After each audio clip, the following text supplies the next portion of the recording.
थकान क्या है? देखिए, लगातार काम करने से थकान होना स्वाभाविक है। ऊर्जा व्यवस्थापन यानी एनर्जी मेजरमेंट में थकान का अपना महत्व है।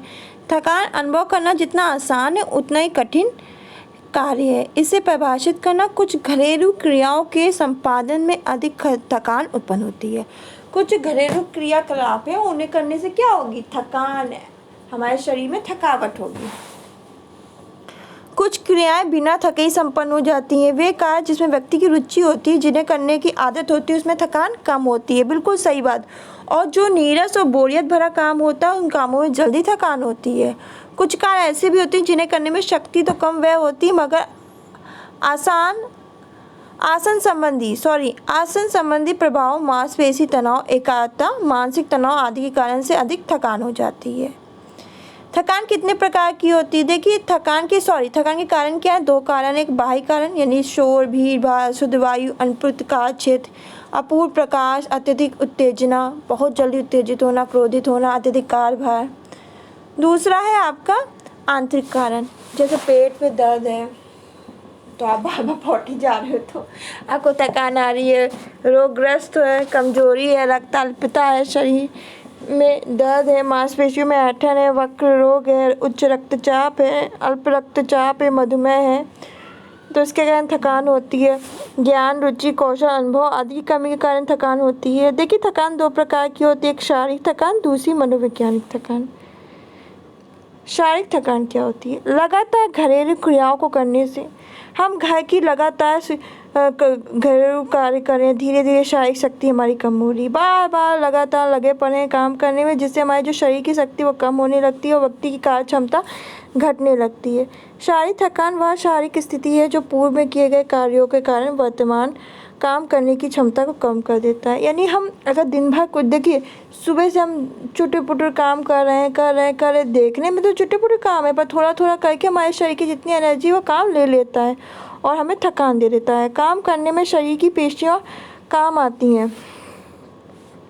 किसी पेशी के बार बार कार्य करने से ऊष्मा या ताप की उत्पत्ति होती है। ऊष्मा ही ऊर्जा के रूप में बदल जाती है, जिसे पेशी ऊर्जा के रूप में ग्रहण करते हैं। वो शरीर में ऊर्जा भोजन से प्राप्त होती है। भोजन के चयापचय के उपरांत कार्बोज ग्लूकोज में बदल जाता है। यही ग्लूकोज रक्त परिसंचरण के दौरान रक्त के साथ पेशियों में पहुंचता है, जहाँ पेशियाँ ग्लूकोज का क्या करती हैं? भंडारण कर लेती हैं और रक्त में उपस्थित जो हमारा हीमोग्लोबिन यानी ऑक्सीजन का संवहन करती हैं। ऑक्सीजन पेशियों के उपस्थित ग्लूकोज से क्रिया करके पाइरूविक अम्ल और बाद में दूध अम्ल यानी लैक्टिक अम्ल बनाता है। दूध अम्ल यानी लैक्टिक अम्ल पुनः ऑक्सीजन के साथ क्रिया करके कार्बन डाइऑक्साइड और जल पुनः रक्त वाहिनियों द्वारा अवशोषित कर लिए जाते हैं। फेफड़ों व अन्य उत्सर्जी अंगों द्वारा अवशोषित कर लिए जाते हैं। इस तरह पेशियाँ निरंतर ग्लूकोज का ऑक्सीकरण करती रहती हैं। जो पेशियाँ होती हैं वो क्या करती रहती हैं? ग्लूकोज का ऑक्सीकरण करती रहती हैं और ऊष्मा व ऊर्जा प्राप्त करती रहती हैं। कार्य करने की दशा में पेशियाँ निरंतर संकुचित और प्रसारित होती रहती हैं। उनके कार्य करने से पेशियों में संचित ऊर्जा समाप्त होती है। उस स्थान पर दूध अम्ल यानी लैक्टिक अम्ल का निर्माण होता है। इस लैक्टिक अम्ल का पुनः ऑक्सीकरण होना आवश्यक है। ये लैक्टिक अम्ल पेशियों को थका देते हैं। जिस गति से लैक्टिक अम्ल का पेशियों में निर्माण हो रहा है, उसी गति से लैक्टिक अम्ल कार्बन डाइऑक्साइड में नहीं बदल पा रहा है। पेशियों में लैक्टिक अम्ल एकत्रित होता है। जो पेशियाँ होती हैं उसमें लैक्टिक अम्ल एकत्रित होते हैं। पेशियाँ शांत एकांत होती हैं। व्यक्ति थक कर चूर हो जाता है। लैक्टिक अम्ल ही पेशियाँ थकान के मुख्य कारण होती हैं। तो अगर क्वेश्चन पूछा जाए पेशी थकान का प्रमुख कारण कौन होता है, तो लैक्टिक अम्ल। इस बात को याद रखिएगा। फिर से बता दे रही हूँ, पेशी थकान का प्रमुख कारण क्या होता है? लैक्टिक अम्ल। दूसरा है मनोवैज्ञानिक थकान। अधिकतर घरेलू क्रियाओं, घर की क्रियाओं से उत्पन्न वाली थकान मनोवैज्ञानिक होती है। इस प्रकार की थकान में व्यक्ति को किसी विशेष प्रकार के प्रति रुचि और घृणा उत्पन्न हो जाती है। अधिकतर क्या? मनोवैज्ञानिक यानी मन से तो इसमें वो व्यक्ति को उस काम में रुचि नहीं है पर ज़बरदस्ती कर रहा है। जैसे सास है, उन्होंने कह दिया कि कल भाई मैं उठना है सवेरे 4 बजे, तुमको पूरी बनाना, छोला बनाना है। मन नहीं है पर भाई सास है, कहा है तो हम कर रहे हैं। तो जो काम हम बिना इंटरेस्ट के करते हैं उसमें थकान जल्दी आ जाती है, क्योंकि हमारा मन मस्तिष्क उसको अपनाता तो है नहीं, जबरदस्ती करते हैं। तो अधिकतर घरेलू क्रियाओं से उत्पन्न हो रही थकान मनोवैज्ञानिक होती है। इस प्रकार की थकान में व्यक्ति को किसी विशेष कार्य के प्रति रुचि घृणा उत्पन्न होती है। वाटले ने कहा है कि थकान या थकावट एक व्यक्ति की उस परिस्थिति के प्रति संपूर्ण प्रतिक्रियाओं में से एक है जिसकी वह जाने अनजाने में व्याख्या व मूल्यांकन करता है। व्यक्ति द्वारा स्वीकार की गई आवश्यकता की पूर्ति के लिए एक प्रकार की अनुप्रयोगता ही क्या है? थकान है। मनोवैज्ञानिक थकान को हम इस प्रकार देख सकते हैं। मनोवैज्ञानिक थकान किसी व्यक्ति की वह मनोवैज्ञानिक स्थिति है जिसके कारण उसे खास कार्य के प्रति घृणा व अरुचि उत्पन्न हो जाती है। कार्य क्षमता में कमी आ जाती है। इसे क्या कहते हैं? मानसिक थकान। यानी मन से वो सोच रहा है कि मन तो है नहीं, ये जबरदस्ती दे दिया काम इन्होंने, मतलब इच्छा नहीं कर रही है। आप ये देखो, जो आप पढ़ाई अगर मन से करो, इंटरेस्ट लेके करो, आपको बहुत अच्छी लगेगी। और घर वाले के पढ़ो पढ़ो पढ़ो, इस बार पेपर पास करना है, मन नहीं है, उठा ली किताब, पहला चैप्टर पढ़ लिया, बस सिर में थकान चालू हो गई, मन में मस्तिष्क में किसी दर्द होने लगा, नींद आ गई, सो गए, किताब साइड, हम सो गए। तो ये क्या हो गई? मानसिक थकान हो गई। मनोवैज्ञानिक थकान दो प्रकार की होती है, एक नीरस और एक कुंठाजन थकान। नीरस थकान इस प्रकार की थकान में व्यक्ति की वास्तविक कार्य क्षमता प्रभावित नहीं होती। व्यक्ति को किसी काम के प्रति अनाकर्षण, अरुचि, घृणा उत्पन्न होती है। यदि उसे कोई दूसरा कार्य दिया जाता है तब वह काम को बिना थके ही पूरा कर लेता है। लगातार लिखने पढ़ने से नीरस थकान होती है। लगातार पढ़ रहे हो, लिख रहे हो तो नीरस थकान। यदि पढ़ाई छोड़ के व्यक्ति अन्य घरेलू कार्य जैसे बिस्तर झाड़न, सब्जी काटना, कपड़ों पर इस्त्री करना आदि कार्य करना शुरू कर देता है तो थकान का अनुभव ही नहीं होता। इसलिए नीरस थकान को दूर करने के लिए काम में चेंजेस कर देना चाहिए। जैसे थोड़ा पढ़ाई की, फिर तो टीवी देख ली, मूवी देख ली, फिर बैठ गए पढ़ने में, तो इससे क्या होगा? नीरस थकान नहीं होगी, मन नहीं होगा। बिना रुचि और इच्छा के काम करने से नीरस थकान आती है। और जिन गृहिणियों को घरेलू कार्यों में रुचि नहीं होती वो शीघ्र ही इस नीरस थकान से ग्रसित हो जाती हैं। नीरस थकान के लक्षण है विश्रामहीनता का बोध, कार्य से छुटकारा पाने की प्रबल इच्छा, असंतोष की भावना, उबाऊपन, प्रेरणा का निम्न स्तर, काम के प्रति अरुचि, घृणा, आलस, उबासी व नींद आना, ऐसा प्रतीत होना कि घड़ी की सुई की रफ्तार अत्यंत धीमी है, समय पास करना भारी पड़ना, जो समय है टाइम पास करना बहुत ही भारी पड़ जाना।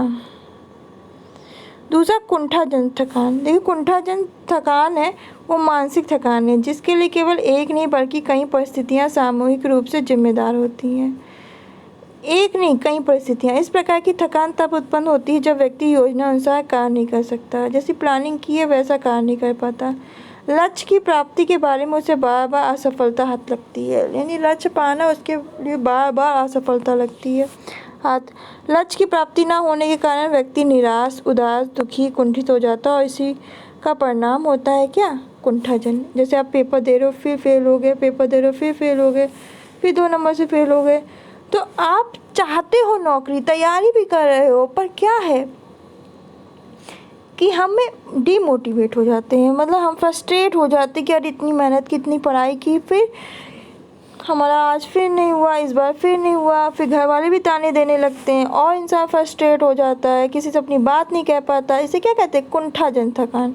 व्यक्ति को नवीन लक्ष्यों का निर्माण करना पड़ता है। लक्ष्य प्राप्ति होती है, नए सिरे योजना बना के लक्ष्य प्राप्ति हेतु जूझना पड़ता है। यानी एक बार पेपर दिया फेल हो गया, फिर दूसरा दिया फेल, अब क्या किया, तीसरा फिर वही सिलेबस पढ़ो, फिर पेपर दो, फिर नए सिरे से स्टार्ट करो, जिसके कारण मानसिक तनाव उत्पन्न हो जाता है। जब 1-2 नंबर से रुको तो बहुत ही फ्रस्ट्रेशन होती है।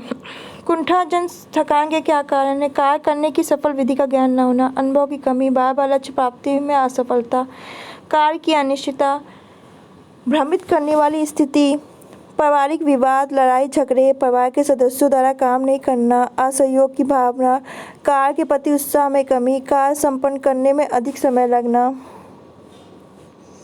गृहिणी का कामकाजी होना, घर बाहर की दोहरी जिम्मेदारी को कुशलतापूर्वक न निभा पाना, प्राचीन स्थितियों के अनुरूप काम करने का तरीका जो कि नई विधियों से मेल नहीं खाता हो। बाटले ने कहा है कि कुंठाजन थकान से संबंधित अनेक अध्ययन किए गए हैं, बहुत सारे, और यह निष्कर्ष निकाला है कि गृहिणी की घर बाहर की दोहरी जिम्मेदारी भी कुंठाजनक थकान की उत्पन्न करने वाला महत्वपूर्ण कारण है।